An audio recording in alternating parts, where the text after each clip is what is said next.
अस्सलाम वालेकुम जी। आज की वीडियो में आपको बताया जाएगा कि पुलिस में एफआईआर थाने में हम किस तरह दर्ज करवा सकते हैं, और अगर पुलिस एफआईआर दर्ज नहीं करती तो उसका तरीक़ेकार क्या है आपके पास, कि आप पुलिस के अलावा भी क्या एफआईआर दर्ज करवा सकते हैं। तो डिटेल से आपको इस बारे में आज मैं बताऊंगा।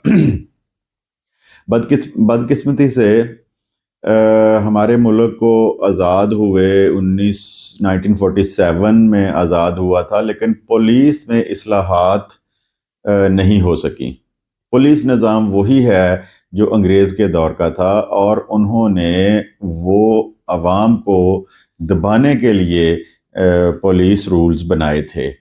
और बदकिस्मती से कहना पड़ता है कि बहुत सारी हुकूमतें आईं और किसी ने उसमें तब्दीली नहीं की, सिर्फ अपने फ़ायदे के लिए, कि वो भी उसी तरीक़ेकार से अवाम को दबाते रहें। तो पुलिस का रवैया भी उसी तरह ही है, और पब्लिक और पुलिस के दरमियान बहुत फासला है, और आम शरीफ शहरी जो है वो थाने में जाने से वैसे ही कतराता है। तो अगर कभी एफआईआर करवाने की ज़रूरत आपको पड़ जाती है तो फिर आपके लिए बहुत मुश्किल बन जाती है कि एफआईआर किस तरह करवानी है। एफआईआर करवाने के लिए, अगर एफआईआर आपने दर्ज करवानी हो तो उसके लिए सबसे पहले आप एक एप्लीकेशन लिखेंगे, और उस बड़ी एहतियात से उस एप्लीकेशन में सारी चीज़ें आप बयान करेंगे कि वक़ूआ कहाँ वाक़या हुआ है, वक़ूआ का टाइम क्या था, दिन का टाइम था या रात का टाइम था, मुल्ज़मान कितने थे, नामज़द जो आपको मालूम है वो लिखे जाएंगे, जो नामालूम है वो लिखे जाएंगे, और उसमें आपने गवाहान शामिल करने हैं जो मौके पर मौजूद हों, जो आप ज़रूरत पड़ने पर गवाही देने जा सकें। एप्लीकेशन लिख के आपने मुतलका अपना जो थाना है, जो पुलिस स्टेशन है, वहाँ पे चले जाना है। गवर्नमेंट ने एक काम किया है कि चंद साल पहले अगर ऐसे एफआईआर करवानी होती थी तो मैनुअल सिस्टम था, और पुलिस महीनों निकाल देती थी आपकी एफआईआर दर्ज करने में, लेकिन अब एक फ्रंट डेस्क बना दिया गया है।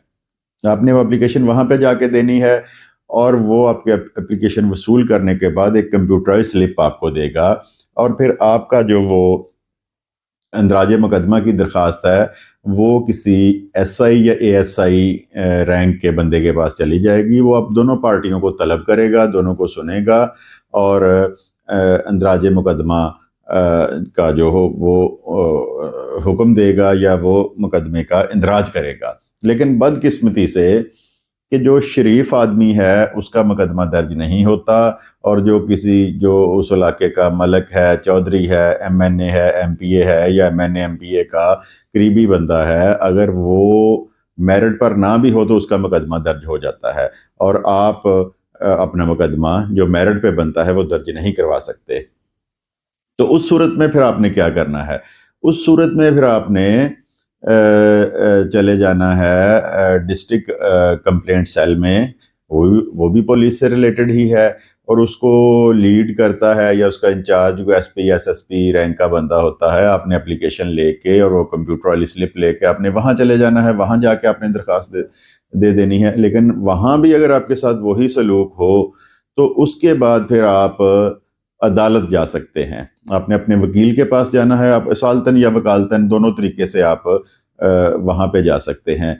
वहाँ पे सेशन जज या एडिशनल सेशन जज जो है वो आप की ये दरख्वास्त सुनेगा, उसको जस्टिस ऑफ पीस भी कहा जाता है।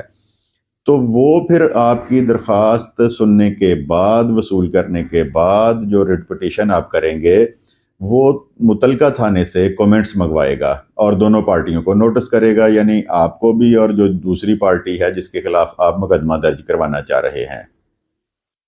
अगर तो वो दूसरा फ्रीक भी आ जाता है तो दोनों फ्रीकों को सुना जाएगा। अगर वो नहीं भी आता तो आपको सुनने के बाद पुलिस जो कमेंट्स देगी उसको देखने के बाद फिर अदालत पर मुनहसर है कि वो क्या ऑर्डर करती है। अगर अदालत ऑर्डर कर देती है अंदराज मुकदमा के तो अच्छी बात है।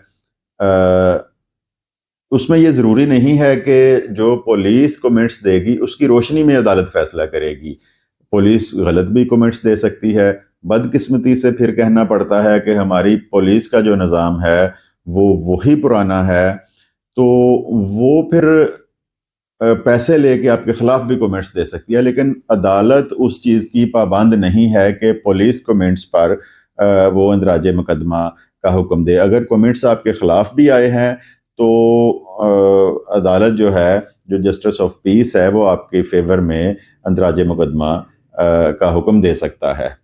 اس کے بعد پھر آپ نے پولیس اسٹیشن چلے جانا ہے، پولیس پھر بھی آپ کی جو ہے وہ مقدمہ کا اندراج نہیں کرتی، تو پھر آپ نے اسی عدالت میں آ جانا ہے، دوبارہ کمپلائنس کی ریٹ کرنی ہے کہ آپ کے حکم کے باوجود بھی وہ مقدمہ درج نہیں ہو رہا، تو عدالت پھر سختی سے آرڈر کر کے مقدمہ کا اندراج کروائے گی۔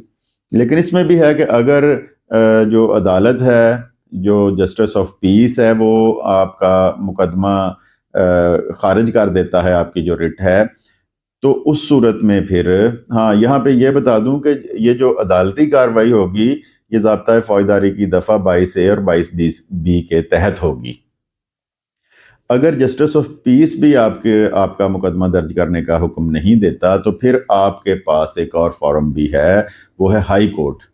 آپ پھر ہائی کورٹ میں جا کے بھی ریٹ کر سکتے ہیں، اور ہائی کورٹ بھی اندراج مقدمہ کے لیے کہہ سکتی ہے۔ تو یہ صورتیں ہیں جن صورتوں میں آپ اپنے مقدمہ کو درج کروا سکتے ہیں۔ تو ویڈیو پسند آئے تو اس کو لائک اور شیئر لازمی کریں، اور چینل کو سبسکرائب کریں۔ انشاءاللہ اس طرح کی مفید معلوماتی ویڈیوز آپ کے پاس آتی رہیں گی۔ آپ کا بہت بہت شکریہ۔ خدا حافظ۔